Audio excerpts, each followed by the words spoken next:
Welcome to Behind the Lectern. Since 2006, your host, Jeff Klein, has been working with speakers at all levels, from beginners to Toastmasters International Award winners, from experts to National Speaker Association Hall of Famers.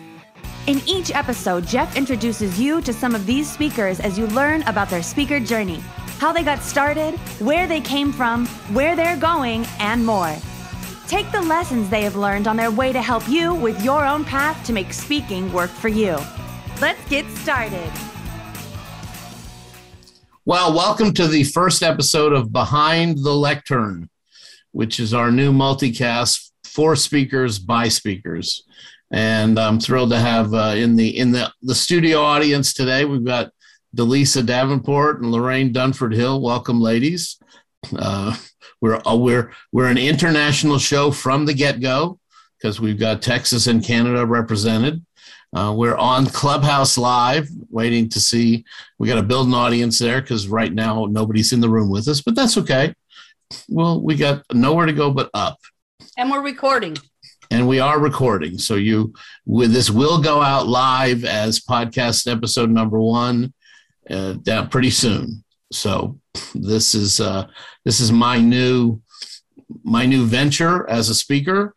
I want to learn from other speakers and hear their journeys and have some fun.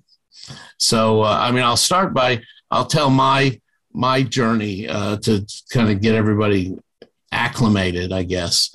I call my journey to speaking a series of fortunate accidents. It was 2001, and I started Klein Creative Advertising as my newest venture. I had worked self-employed in the film business for 15 years, and then I worked as an employee around the film and advertising world for 4 or 5 years, and I decided I was going to go back out on my own. Well, I was told I was going out on my own. It was my decision whether I was going to become self-employed again or go get my MBA. Those were the two choices I was weighing, and I decided to go ahead and go for the immediate gratification instead of going to school for 3 more years and deeper in debt, as they say. So I started Klein Creative as a way to do film and video production, do TV commercials, corporate video. And for the first few years, I did a lot of websites. As I was learning and networking and growing, I discovered the National Speakers Association, which I joined as a vendor because speakers need videos and websites. So I became a supporting member of the North Texas chapter of National Speakers Association. And unlike the other vendors, I stayed in the room for the meetings and got the education. So, and then right around the same time, I discovered CEO Space. I was invited to a lunch, and it turned out that at this lunch, they taught the elevator pitch. And CEO Space state director at the time, Ken DeLee-Pernin, who has since become a good friend and a mentor, was running the meetings, and I really clicked with the education. And at the other weekly event for CEO Space, which was recruiting people to join the organization, which I did join not too long after that, and went to their free enterprise forums out at the time in Burbank, of all places.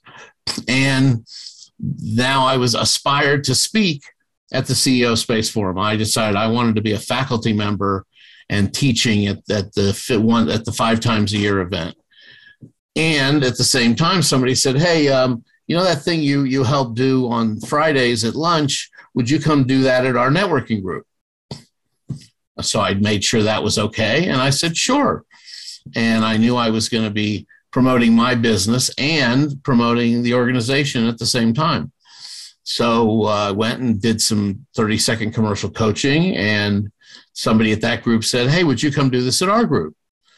And it just started happening. I started speaking once or twice a month in 2004 and in 2005.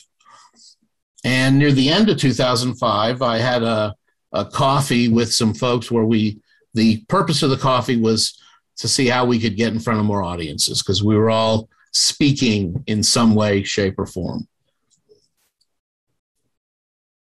Not all of us aspired to be public speakers. I didn't. A couple of us were just speaking to get clients and exposure. One guy was speaking to sell a book. Another guy wanted to be a public speaker as his job title. And I said, hey, why don't we start a lunch and invite all the other people we know doing this? And they said, great idea, Jeff. Why don't you start a lunch and we'll support you? Which is how it happened. And it wouldn't have happened without their support. They invited other people. They came for the first few years and were regularly in attendance and supporting the organization and helping it become an organization. But I was the guy who jumped on the grenade and took the responsibility for making things happen. And the first meeting in January of 2006, 50 people showed up. And holy cow, what do we do now? Because we had 30 minutes of content already scheduled, and we only had only had an hour to have a program. So we couldn't do 50 different 30-second commercials. So I immediately thought of an idea of a way to do introductions, and that's actually the way we still do introductions at Speaker Co-op events at our monthly third Friday. It's still third Friday of every month, but December. Now it's all on Zoom, and we get together and offer education and support and networking, and we help promote each other as well. And we showcase 3 different speakers every meeting. So my speaking journey, sort of that year of 2006, was the year I came out with my CD, because I decided it was easier to do than a book. I'm not sure that was accurate, but I had a good friend who had a sound studio at home, and he recorded me, and he added music. And before I knew it, I had a 33-minute CD that I was selling at, actually, it's right here. I was selling it intentionally in a DVD case because I wanted people to put it on their bookshelf next to their business books. So 30 Seconds to Success, generate referrals with your 30-second commercial with Jeff Klein. A brand new audio CD, listen in your car or at home. And a good friend of mine I was having lunch with yesterday said, every so often, every 6 months or a year, I still pull out your CD and I listen to it to be reminded. And I was like, wow, that's pretty cool. So sold several thousand of these, sold a few thousand since as an MP3 without having the packaging and the box and everything. This one even had it even came with a worksheet. That was always fun. So, good times. And then in the summer of 2006, I got 3 calls the week of my birthday to book me for bookings at 3 different chambers of commerce that I hadn't solicited. I had not called them. They had heard about me from a member. And it was that point I decided I am no longer a free speaker. I am a speaker who is willing to waive his fee. And that's big. Some people may not recognize how big it is, but I think most of you listening or watching can understand what a big shift that is, going from free to waiving your fee. And what that meant was that every speaking engagement, paid or unpaid, required a letter of agreement to show that they were getting a value. And I would put a price in and cross it out. I still do that today. And also to make sure that certain things that I was willing to do without a fee, like get everybody's email address, is also in the letter of agreement. And we started, teaching all this stuff as part of Speaker Co-op at the meetings. And then I set a goal in 2007 to speak once a week, which I did. And then I set a goal to speak twice a week, which I did for 2 years. So for those people in the seminar business, that doesn't sound like a lot of talks. But for everybody else, 250 talks in a 3-year period is a lot of talks. I don't recommend the 6 times in 1 week. I don't recommend 3 times in 1 day.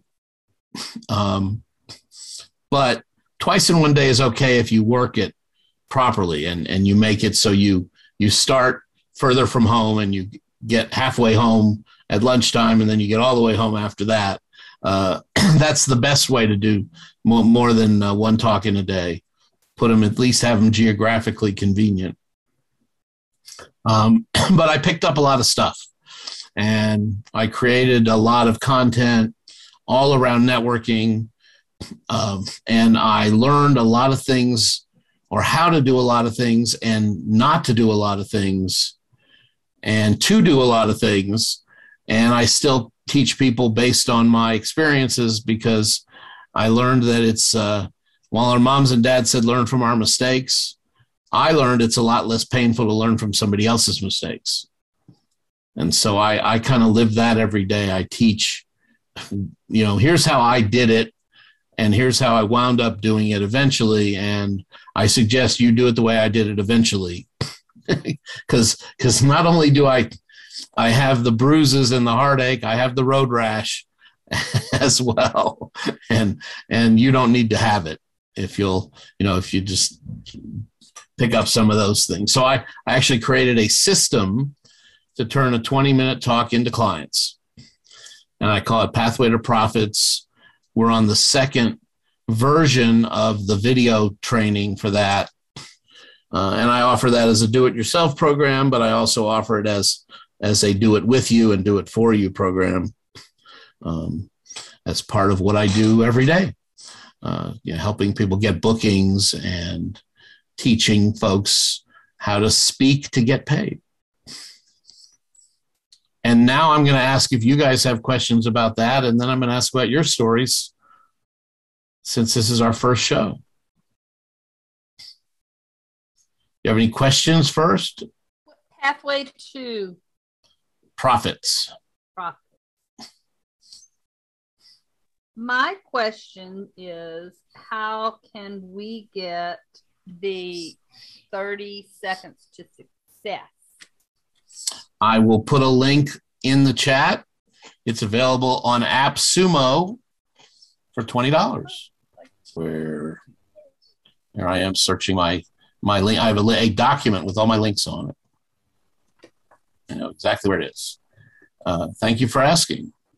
Oh, there you go. I have to hit the right key. I actually have 2 products on AppSumo right now.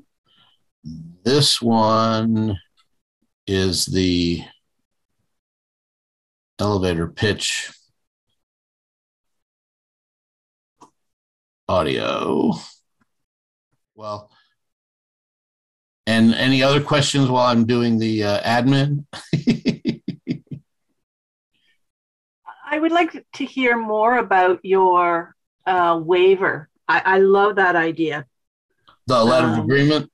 Yeah, a letter of agreement to waiver your you bet. fees. So and I will actually put up the link where you can get that as well. That's free at speakercoop.com on our education page. So the letter of agreement became important when I went to speak and I didn't get fed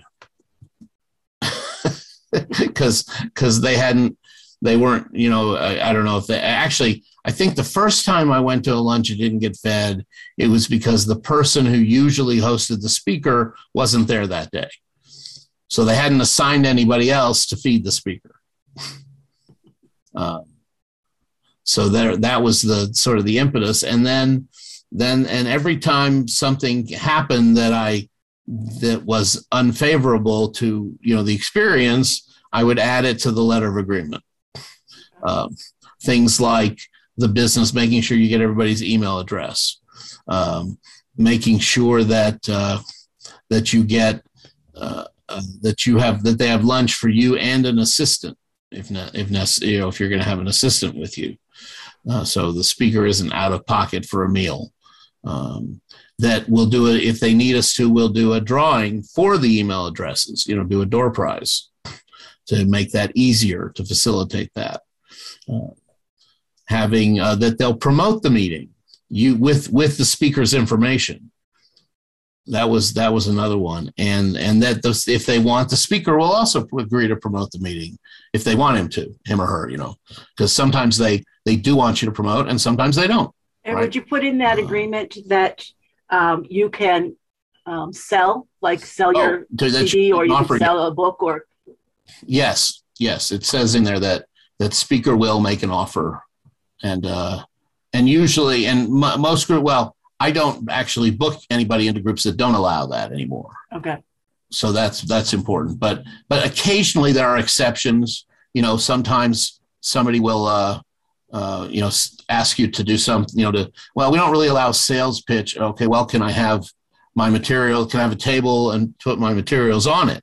Oh yeah, that's okay. And sometimes if it's a big enough group, or if it's the right group of people, I'll do that as well, even though I'm not allowed to make an offer. I still, during my talk, refer to my workshops. I just don't offer them. I don't hand out my order form, which is normally what I would do. Normally I'll pass out, and that's one of the things I teach, Lorraine, is that you should have an order form that you pass out near the end of your talk for people to use.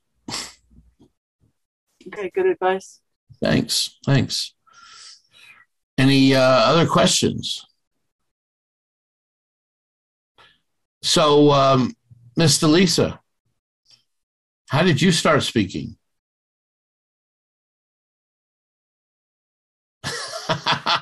Sorry about that. You're still on mute. That was my ginger gummy bear throat lozenge. Oh, sorry.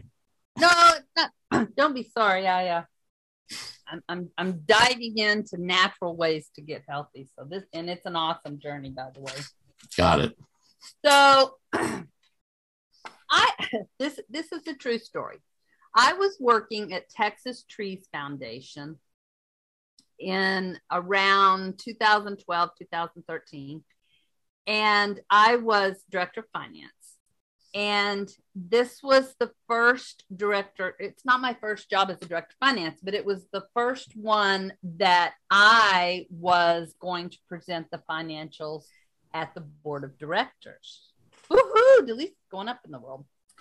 So I was really good at doing financials, but I hadn't had any experience presenting. And was there any kind of, coaching or education for that? No, there wasn't. So here I am presenting the financials at the board of directors. And while I know I could have answered all the questions that were being asked, especially by the chairman of the board, I didn't know how. I was not answering the questions correctly. And let's just say the chairman of the board is a extremely wealthy Dallas businessman with several buildings has his name on it. Let's just say that. So after the meeting was over and we got back to the office, my boss said, guess what? You're going to Toastmasters. And so I got involved in Toastmasters. And I did finally just get my DTM last summer. So yeah. Good for you. Being in, I went to Toastmasters to just learn to communicate one-on-one professionally and do these small presentations. But, excuse me, the more that I was in it, the more I got the bug to really want to do public speaking. I grew up listening to Zig Ziglar, and I always dreamed of being and doing what Zig Ziglar did. And I used to tell people that I couldn't get past wanting to do what he was doing. Like I had trouble with my transformation because I just kept seeing myself giving the talk instead of going through the program. But I finally learned how to listen to the program because I knew that was, going to have to be my first step. So I have started, I did start going through the programs and doing them, transforming personal direction. That's great. Good for you. And then just fast forward several years, I actually retired from Director of Finance for Nonprofits 4 years ago this month after graduating from the Zig Ziglar Corporation as a certified legacy instructor. I mean, really? Can nice. you imagine? 35 years ago, me sitting listening to my cassette tapes, thinking that I'd really be, a certified instructor. There you go. So now I am, I started out being an anxiety coach, which I related with a little bit with what you were doing, Lorraine, because I was not family and not the anger, but there's some overlap there. But I have switched a couple of years ago to, I call it employee experience coaching. And basically that is relationship building, personal development building, understanding each other's personalities, work-life balance. It's all the education needed for individual employee level, but going into the companies and working one-on-one and with small teams to help, facilitate just having a better team, a better department, a better small business. Good for you. Thank you, Jeff. You're welcome. You're welcome. So I'm going to put you on the spot too, Lorraine, and tell us how you got into speaking. Well, I've been a teacher with preschool children for over 40 years. So I've worked with families. I do a lot of talking with families. My job used to include going into homes and talking, with the families in their homes. It included going to daycares. And about 2007, I joined Toastmasters and started that journey with Toastmasters. I haven't got my DTM yet because hasn't been a goal for me. I love just watching people develop. I like watching the people come in shaking like this and blossoming. That's my reason I'm still in Toastmasters. But I think the reason I started with Toastmasters was I wanted to be able to speak well. I was always told I speak like a teacher, and that didn't sit with me well because I wanted to communicate better. So that's why I started Toastmasters. And I found the journey interesting in the beginning because there's a time where you do table topics. So where you're just given a theme and you have to talk about it. I would leave crying because I couldn't do it. I was just devastated. And now they call me the table topics queen because I love doing table topics. I love giving people ideas for table topics and how to do it. So that is what I enjoy now. So I'm working through the new pathway systems for Toastmasters. And I decided to retire at the beginning of the year. And okay, what am I going to do? What's next? And I have been taking a course in self-regulation, but it's not well enough known yet to go out there and talk about it. And then I work with kids. Again, a lot of people do that. So then for years, I taught an anger management course for parents, and I decided, okay, that's what I'm going to focus on. That's going to be my passion topic. Very cool. So now I'm trying to just hone it in and make it into that, what people have been talking about, a 15-minute presentation, a half-hour presentation, a keynote. So to be able to do it no matter what I get asked to do. Very and nice. I think the Toastmasters training has definitely helped me being a little bit more spontaneous. And I think the biggest thing that I ever got out of that was nobody knows what's written on your piece of paper or what's in your head. So it doesn't matter. Absolutely. Speak your truth. Yep. Yeah. You need a 20-minute and you need a 45. Yeah. And one of the things I tell folks is to create 8 to 10-minute segments that you can then piece together. So one of the mistakes I think people make is trying to put all 5 of their things into a 20-minute talk. And I suggest we just do 2 of our 5 things in a 20-minute talk and do them deeper and well and better than trying to do all 5 inside that 20 minutes. And that way the audience is left wanting more, but not left feeling ripped off. There's a difference. It's not, I'm only giving you this because you haven't paid me. It's, I'm only giving you this because that's how much time we have. And I discourage people from saying things like, well, this is usually a 2-day program and I have 20 minutes. That sounds like you're shortchanging the audience. On the other hand, when you say, I was speaking with Bob and we were talking about which of the my 5 ways to take care of children you guys would appreciate the most, we decided that I'd talk about these 2. And then just talk about them. And at the end, tell, if you're interested in hearing all 5, here's my audio, here's my book, here's my workshop, and you can learn about the others. But it's so much different than saying you can only learn this if you buy my book. Yeah, that's great advice.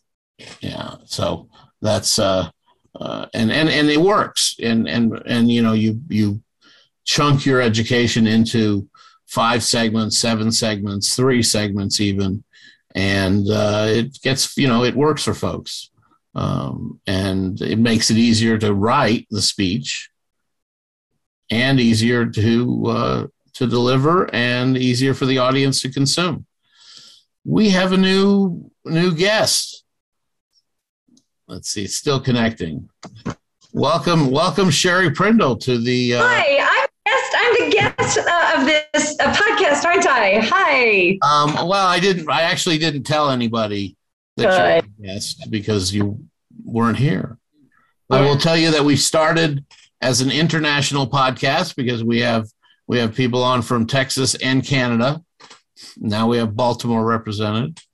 Kind of. I live in Kansas City, come to you via Baltimore. Everyone, hi. So what is it? What's the secret behind what happens behind the lectern? Well, we've been telling our stories about how we came to speaking. Okay. So I'm sorry, you're probably in the middle of doing that. Well, actually, we were just wrapping up Lorraine's story. Delisa told her story, and I told my story, and it's actually a perfect time to segue and ask Sherry Prindle how you became a speaker, if you even remember. So it's funny. I lived overseas. I didn't know what I wanted to do. I've always been paid to speak, right? And I moved to Dallas. And I was this is the weirdest, most mundane answer. I was looking in the paper, applying for different jobs. Back when you used to look in the one ads at jobs, does anybody remember this? And that's how you got jobs. So I was applying for jobs. I was just young, fresh out of college and had lived overseas. And so Fred Prayer Seminars had a little ad in the paper and I auditioned for Fred Prayer Seminars, which was kind of a big deal because 200 people used to come to a big conference room and they would tell you about the job. And then the next day you had to give a 6-minute presentation. And then of the 200, they might invite 20 to actually join Fred Prayer. And then they'd interview you and try to tell you why you don't want to do this, right? So Fred Prayer Seminars officially is how I started. And I know Jack Canfield says that that's how he started in the speaking world, right? But I was literally just looking for a job, like a job. I can't even imagine. I almost took for a job. Can you imagine that? What? I know. Job. No. You said you almost took a different job. I didn't hear what you said. Oh, no. I just was looking for the other job that I was offered after Fred Prayer accepted me, because it used to be a couple months before you got your first gig after they accepted you. And you're like, okay, do I have to wait tables for 2 more months or whatever? And it was writing press releases. I would have sat in an office and written a bunch of press releases. That was the job I was offered. And I said no, and waited tables for another 2 months before my first Fred Prayer gig was in Newcastle, United Kingdom. No kidding. Your first gig, they flew you overseas? Yeah. Wow. That's interesting. Was it like the same kind of road warrior thing as you did across the U.S., or was it? So yeah, I actually, now that I say that was my first gig, I was doing an on-site. So that was my first public gig. This was back when we didn't have cell phones. This is back when we had paper tickets, and they would FedEx our paper tickets to our doorsteps. And they called me while I was teaching for a client and said, "Can you get on a plane tonight for the UK?" And I said yes, and got the reputation that Sherry Prindle will do anything, which is actually the way that I got to be a successful speaker, was the reputation that Sherry Prindle will do anything. And I said, "Why did you pick me?" And they said, "You were the only speaker available who had a passport." Okay, there you go. So my advice is do anything and have a passport. Yeah, there you go. And make sure what you're doing is in line with your goals. Because the last year, it was pre-COVID, I said, I want to be internationally booked as a speaker. And somebody said, "Is your passport current?" And I went, "Oh shit. No, it's not. I need to renew my passport." So as soon as your passport is about to expire, that's when you're going to get the booking every time. Right. Yeah, exactly. So, and so in Japan, before that Dallas, before you went to Fred Pryor, you worked at a radio station in Japan. Is that right?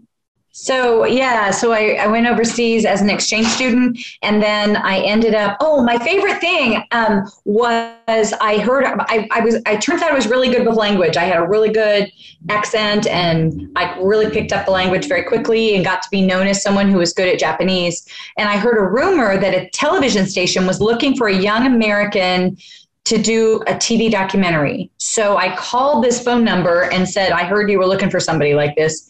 And the guy met me for lunch the next day and hired me on the spot, even though he had 6 other people lined up for the gig. And the job was to co-host a documentary that was going to be shown nationwide throughout Japan during prime time. And the name of the documentary ended up being called A Documentary of the USA, Sherry and Osamu's Quarrelsome Journey. And Osamu, a TV news anchor, and he and I traveled the United States together, and they took us to all these locales, and they wanted to see how they wanted to get into the mindset differences of Japanese people and American people. So they wanted to see how we would react differently to these various things that we did together. Was it like stunts, like stuff like they do on Amazing Race and those other reality shows? We thought that we could have been like the beginnings of that.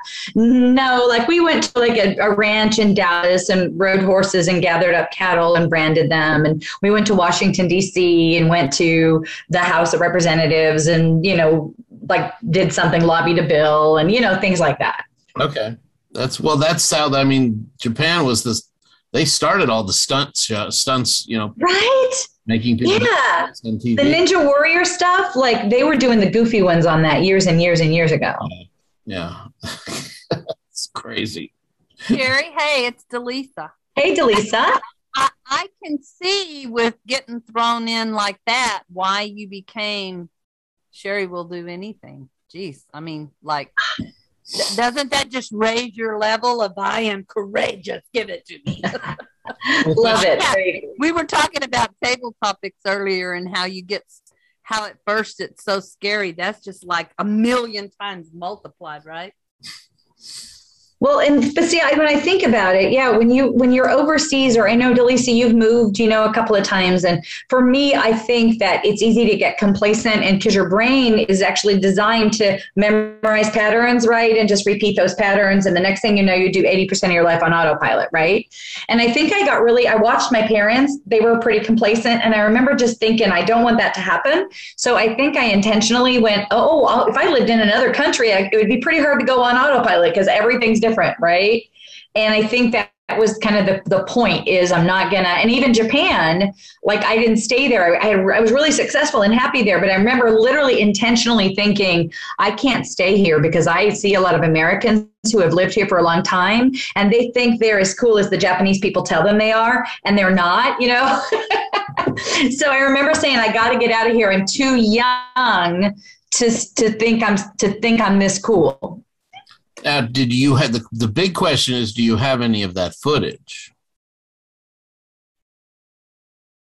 it was so funny because there were no phones back then, right? Right. But there's lots of pictures. Yeah, and but there's got to be the documentary TV itself. footage. Yeah. Oh, yeah. Actually, I ended up doing 3 documentaries. So the first one I was the star of, and then the TV station really liked me, and they used me on a lot of just little feature spots, And then the next year, they basically do 1 documentary a year, and the next year they brought me on as assistant director of the documentaries. And I helped them devise it, which was actually a really big deal because in Japan, when you were a foreigner, then it was easy to get on TV. They liked seeing the foreigners on TV. The fact that I was in the credits for the documentaries and I didn't appear on camera at all, that was very prestigious. I had a lot of people be like, wow, Sherry, I admire you. You're working at a TV station and they're not using you because you're blonde and young and cute and fun. They're literally using you as an actual serious part of the documentary, right? Yeah. But you don't have any of the movies. I have all those.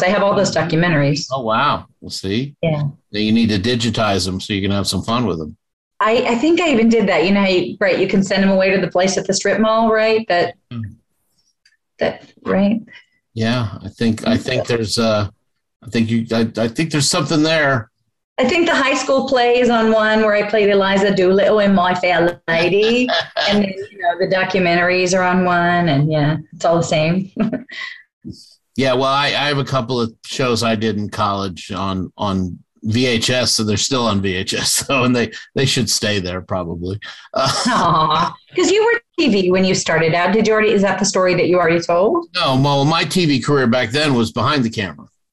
So I just kind of mentioned it. I didn't really spend a lot of time there. Lately, I've been doing some, in front of the camera acting the last couple of years. I've been in 4 movies. 3 of them were student films, and one's on my YouTube channel. I'm in a full-length feature film, a Spanish language movie, where I play a hitman. Me and the other hitman are the only people in the movie who speak English. Everybody else speaks Spanish. And it's kind of a strange convention. But they didn't ask us to speak Spanish, and they didn't. The subtitles are still in English when we speak. They're not in Spanish. I kind of wondered about that. But that was fun. That's kind of cool. They don't subtitle you in Spanish. That's interesting. Yeah, I wondered about that, but who knows? That reminds me though. Go ahead. No, I've been doing it for fun, and when you go and audition for something and you're just doing it for fun, it's a lot easier to audition. Oh, and you're more likely to get it probably because you don't have that weird energy that you're sending off to the universe. Yeah. Mm-hmm. Okay. Because when I left Japan and went to Russia, then I was just in a Pushkin Institute of Russian Language for 6 months. I just bought my way to be able to stay in that dorm and do that. And then it's again in the newspaper, the Moscow Times. There were 2 English language newspapers in Moscow. Radio station was looking for a radio news person, and I had just come off of TV thinking this might work, and I got the gig. And it was extremely well paying. It paid $500 a month. And at $500 a month, I was making 5 times more than anybody else at the radio station that was on the air. Yeah. Because that's, prices in Russia back then, right? Yeah. And yeah. And I did the news I would just pull the what is it called? The Associated Press. Service. Yeah. Yeah. Yeah. I would pull that and I would, kind of write what I wanted to say and read the news at the bottom of every hour. The rest of the radio station was all in Russian DJs, American music. And then I read the news in English, international news in English at the bottom of the hour. And we had no idea if anybody was listening to this or not. It was just because the radio station was a joint venture. It was owned by an American company. So they thought they'd try. And I remember we started getting a lot of fan mail and faxes and people saying they liked the English news. And so people were listening to it. And then it happened. I got into it. They didn't have taxis there so much as you just hailed whatever random car passing by, and they would kind of before Uber, everybody was just an Uber in Moscow. I remember one day a guy flags me down and I tell him where I want to go. And he says in Russian, your voice sounds familiar. Dini Sherry Prindle. You're not Sherry Prindle, are you? And I was like, da, я Sherry Prindle. And he's like, я всегда, я каждый день вас слушаю. I listen to you every day. And I was like, really? Like, so you speak English? And he's like, no, я вас не понимаю. No, I don't understand a word you say. I just enjoy listening to your smiling voice. Craziest thing ever. Wow. And you still remember the Russian. That's even crazier.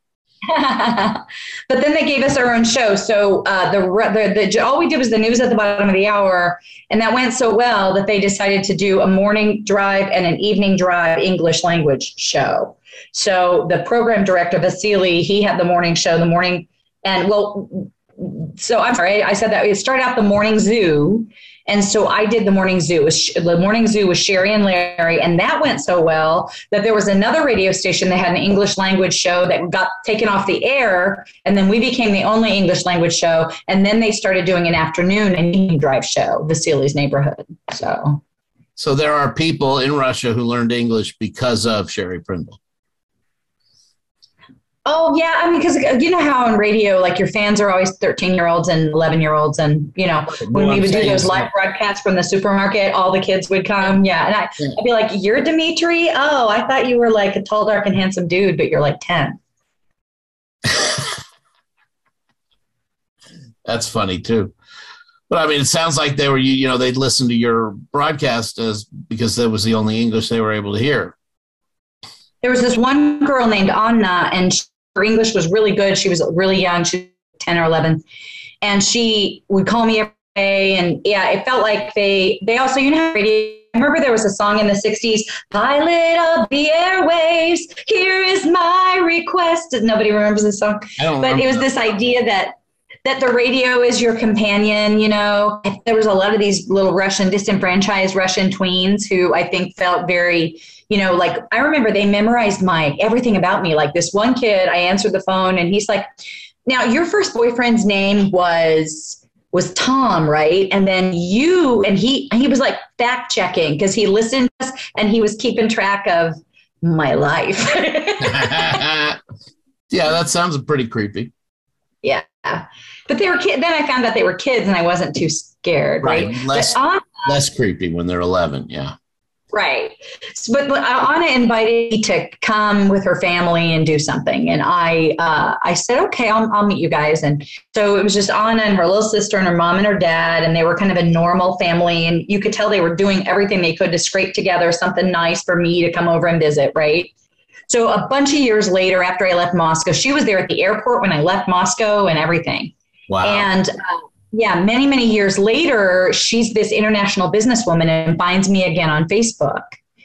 And I'm like, oh my gosh, like, I'm so proud of you. Look at you. And I'm like, what happened to your sister? And she's like, well, nothing really good came of her. And here's what she said. She said she didn't have someone like you teaching her how to have manners and how to say thank you and how to ask questions and ask people to mentor them. And like she listed all these things that somehow like her character was somehow built by these like very scant interactions. But when you think that you're interacting with a celebrity, someone who's like so, and they're stopping attention to you, then I think you see that as a bigger deal and you start to see yourself as having more value because if that person saw something in you, right? Wow. Yeah. I mean, I actually know somebody who had a celebrity take him under his wing and help him. And yeah, it made a big difference. Pardon my roommate's butt. That's funny because there was a backing back in and just to get a good shot of the butt. Yeah. That was intentional, I think. Thank you, Lavi. There's two of them, but that's he's 18, so he just does what the hell he wants. Just like any 18-year-old. Right. More like any 88-year-old, but so our time is actually almost up. I slotted an hour and figured we'd have some fun, and we did. And we had some guests, and we did, and people got to share their speaker journey. So I dubbed the first episode of Behind the Lectern a success and an international success. I hope you all agree. Thank you for bringing us all together. You're welcome. You're welcome. And this will we'll start broadcasting through the podcast networks in January. So I will let everybody know when those are available. And tune in next. I'll keep looking at the meetup. We'll keep promoting the live recordings. Thank you, Delisa Davenport. Thank you, Lorraine Dunford Hill, and thank you, Sherry Prindle. I want to say Sherry Prindle or something. Sherry Prindle. Yeah, that's it. Sherry Prindle. Yeah. Sherry Prindle. Thank you very much. Keep coming back to Behind the Lectern, and we'll keep having fun. This is Jeff Klein signing off.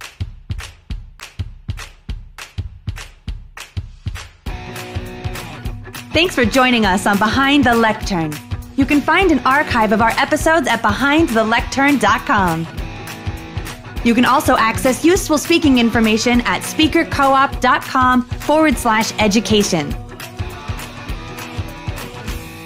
Join us next time for another great speaker journey with an expert and our host, Jeff Klein. We'll catch you next time.